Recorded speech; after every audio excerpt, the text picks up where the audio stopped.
दोस्तों, स्वागत है आपका जीएस सिविल अड्डा पर। और आज है 6 जुलाई 2022 और 6 जुलाई 2022 से करंट अफेयर्स के जितने भी क्वेश्चन बनाए जा सकते हैं उन सभी को हम डिस्कस करेंगे। तो चलिए शुरुआत करते हैं पहले क्वेश्चन से। आज का पहला क्वेश्चन है, हाल ही में पुरी जगन्नाथ रथ यात्रा का आयोजन कहाँ किया जा रहा है? ऑप्शन है, option A Kerala, option B Odisha, option C Tamil Nadu, option D Andhra Pradesh. तो पुरी जगन्नाथ रथ यात्रा का आयोजन उड़ीसा में किया जा रहा है। अब पुरी जगन्नाथ यात्रा के बारे में जानकारी ले लेते हैं।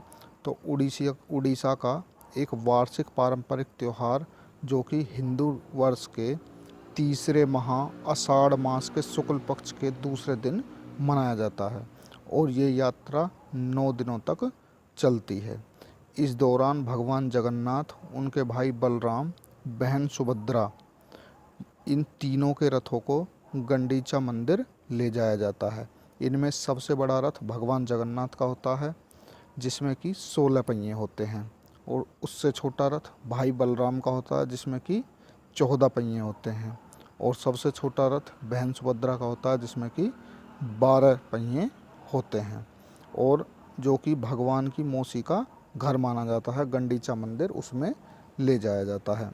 और जब इन रथों की वापसी होती है तो इन रथों की वापसी को बहुधा यात्रा कहा जाता है। क्या कहा जाता है? बहुधा यात्रा। जगन्नाथ मंदिर 4 धामों, जो कि आप जानते हैं कि प्रसिद्ध 4 धाम हैं, बद्रीनाथ, द्वारका, पुरी, रामेश्वरम।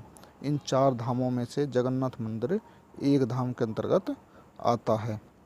इसका जो निर्माण कराया था जगन्नाथ मंदिर का, वो गंग राजवंश के प्रसिद्ध राजा अनंतवर्मन चोड़गंग देव ने कराया था। कब कराया था? 12वीं शताब्दी में कराया था। इस मंदिर को अन्य नामों से भी जाना जाता है जैसे कि यमनिक तीर्थ और श्वेत शिवालय। तो इस मंदिर के अन्य नाम हैं। तो अगला क्वेश्चन देखते हैं। निम्न कथनों पर विचार कीजिए। हाल ही में आरबीआई द्वारा जारी वित्तीय स्थिरता रिपोर्ट के मुताबिक 2021-22 के दौरान शुद्ध गैर निष्पादित संपत्ति मतलब एनपीए अनुपात में कमी आई है। दूसरा कथन है, एनपीए अनुपात मार्च 2021 में 7.4% से मार्च 2022 में 6 साल के निचले स्तर 5.9% पर पहुंच गया है। तीसरा कथन है, यह रिपोर्ट आरबीआई द्वारा वर्ष में 2 बार प्रकाशित की जाती है। तो इन तीनों कथनों पर विचार करते हैं और ये हमारे ऑप्शन हैं, इनमें से कौन सा कथन सही है? ऑप्शन ए केवल 1, ऑप्शन बी केवल 2, ऑप्शन सी 1 और 2 दोनों, ऑप्शन डी उपरोक्त सभी। तो ये उपरोक्त सभी कथन सही हैं। मतलब कि आरबीआई द्वारा जो रिपोर्ट जारी की गई है, वित्तीय स्थिरता रिपोर्ट, उसमें गैर निष्पादित संपत्ति मतलब कि नॉन परफॉर्मिंग एसेट्स में कमी आई है। नॉन परफॉर्मिंग एसेट्स यदि साधारण भाषा में देखा जाए तो ऐसी गैर निष्पादित संपत्ति है जो कि जैसे कोई बैंक ऋण देता है और उसका मूलधन और ब्याज यदि समय पर ना आए तो उसे एनपीए कहते हैं, मतलब गैर निष्पादित संपत्ति कहते हैं। और ये वर्ष में 2 बार आरबीआई द्वारा प्रकाशित की जाती है। अब बात आरबीआई की हो रही है, तो आरबीआई की स्थापना कब हुई थी? तो 1 अप्रैल 1935 को। किस कमीशन की अनुशंसा पर? तो हिल्टन यंग कमीशन की अनुशंसा पर। अगला क्वेश्चन देखते हैं। एक देश दो प्रणाली किस देश से संबंधित है? Option A Sri Lanka, option B Bangladesh, option C चीन, ऑप्शन डी पाकिस्तान। तो एक देश दो प्रणाली संबंधित हैं चीन से। क्यों संबंधित हैं?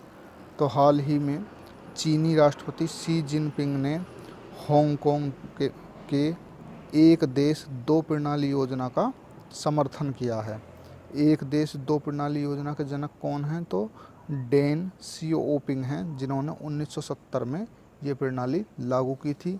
क्यों लागू की थी? तो चीन व ताइवान को एकजुट करने के लिए लागू की थी। अब यही प्रणाली फिर से हांगकांग ने लागू की हांगकांग ने अपनाई है, जिसका समर्थन चीनी राष्ट्रपति शी जिनपिंग ने किया है। इसके अंतर्गत क्या होता है, इसके तहत देशों की अपनी मुद्राएं, आर्थिक और कानूनी प्रणालियां होंगी, परंतु रक्षा और वैदेशिक कूटनीति के मामले वे चीन द्वारा तय किए जाएंगे। अब बात हो रही है चीन, तो चीन की राजधानी बीजिंग है और चीन की करेंसी रेनमिनबी है। ठीक, अगला क्वेश्चन देखते हैं। किस राज्य ने पक्षियों की रेड लिस्ट जारी करने की बात कही है? Option A Uttar Pradesh, option B Kerala, option C Rajasthan, option D Madhya Pradesh. तो पक्षियों की रेड लिस्ट जारी करने के बाद ऑप्शन बी केरल ने कही है।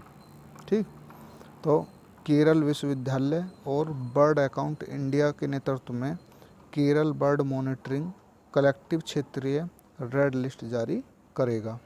अब बात हो रही है केरल की, तो केरल की राजधानी क्या है? तिरुवनंतपुरम। केरल के मुख्यमंत्री पिनरई विजयन, और केरल के जो गवर्नर हैं उनका क्या नाम है? उनका नाम है आरिफ मोहम्मद खान। अगला क्वेश्चन देखते हैं। हाल ही में कहाँ पर यूरेनियम के विशाल भंडार पाए गए हैं? Option A Bihar, option B Rajasthan, option C Telangana, option D Orissa. तो हाल ही में यूरेनियम के विशाल भंडार कहाँ पाए गए हैं? तो राजस्थान के सीकर ज़िले में पाए गए हैं। पूरी विस्तृत जानकारी लेते हैं इस क्वेश्चन में। तो मैंने ये तो बता ही दिया कि राजस्थान के सीकर ज़िले में यूरेनियम के विशाल भंडार पाए गए हैं। अब यूरेनियम के उत्पादन में प्रथम 3 देश कौन हैं? तो पहले स्थान पर है कजाकिस्तान, जो कि लगभग 45% विश्व आपूर्ति का 45% आपूर्ति कजाकिस्तान करता है। तो सबसे बड़ा उत्पादक कौन है यूरेनियम का? कजाकिस्तान। दूसरे पर नामीबिया और तीसरे पर कनाडा है। यदि भारत के संदर्भ में बात की जाए तो टॉप 3 राज्य कौन कौन से हैं?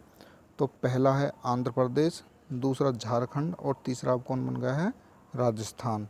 यूरेनियम क्या है? एक रासायनिक तत्व है और इसका परमाणु क्रमांक कितना है? 92 है। एक रेडियोधर्मी तत्व है और इसके सभी समस्थानिक लगभग अस्थिर हैं। ये स्थिर नहीं, अस्थिर हैं। इसका उपयोग कहाँ कहाँ किया जाता है? तो विद्युत उत्पादन, परमाणु ऊर्जा, रक्षा उपकरणों, दवाओं और फोटोग्राफी में यूरेनियम का उपयोग किया जाता है। अगला क्वेश्चन देखते हैं। हाल ही में किसे Microsoft partner of the year awards 2022 में मान्यता प्रदान की गई है? Option A HCL technology, option B tech Mahindra, option C HPCL, option D IOCL। तो हाल ही में Microsoft partner of the year awards 2022 में मान्यता किसे दी गई है? तो HCL टेक्नोलॉजी को दी गई है। अब बात हो रही है HCL टेक्नोलॉजी, तो HCL की स्थापना कब हुई थी? 11 अगस्त 1976 को। इसका मुख्यालय कहाँ है? नोएडा में। इसके चेयरमैन रोशनी नादर मल्होत्रा हैं और इसके MD और CSO हैं शिव नादर। Next question. हाल ही में किसने 6 साल पुराना 3000 मीटर का राष्ट्रीय रिकॉर्ड तोड़ दिया है? Option A Parul Chaudhary, option B Surya Loganathan, option C Anshu Malik, option D इनमें से कोई नहीं। तो हाल ही में पारुल चौधरी ने 3000 मीटर का राष्ट्रीय रिकॉर्ड तोड़ दिया है। और ये रिकॉर्ड किसके नाम था इससे पहले? तो ये रिकॉर्ड सूर्या लोगनाथन के नाम था। Next question. हाल ही में किसने ब्रिटिश ग्रांड प्री जीती है? ऑप्शन ए कार्लोस सेंज, जो कि फेरारी के ड्राइवर हैं, ऑप्शन बी लुइस हैमिल्टन, जो कि मर्सिडीज के ड्राइवर हैं, ऑप्शन सी सर्जियो पेरेज, जो कि रेड बुल के ड्राइवर हैं। तो ब्रिटिश ग्रांड प्री किसने जीती है? तो कार्लोस सेंज ने। ये उनकी पहली फार्मूला 1 रेस है जो कि उन्होंने जीती है। इसमें दूसरे स्थान पर कौन रहा है? तो दूसरे स्थान पर रेड बुल के सर्जियो पेरेज रहे हैं और तीसरे स्थान पर मर्सिडीज के लुइस हैमिल्टन रहे हैं। Next question. हाल ही में किसे 2022 के सर्वाधिक पसंदीदा कार्यस्थल के रूप में मान्यता दी गई है? Option A NTPC, option B HPCL, option C GAIL, option D IOCL। तो हाल ही में सर्वाधिक पसंदीदा कार्यस्थल के रूप में मान्यता किसे दी गई है? NTPC को दी गई है। NTPC की फुल फॉर्म क्या है? National thermal power corporation. इसकी स्थापना कब हुई थी? 1975 में। और इसके चेयरमैन कौन हैं? गुरदीप सिंह। 10वां क्वेश्चन देखते हैं। हाल ही में किसने EV मित्र मोबाइल ऐप विकसित किया है?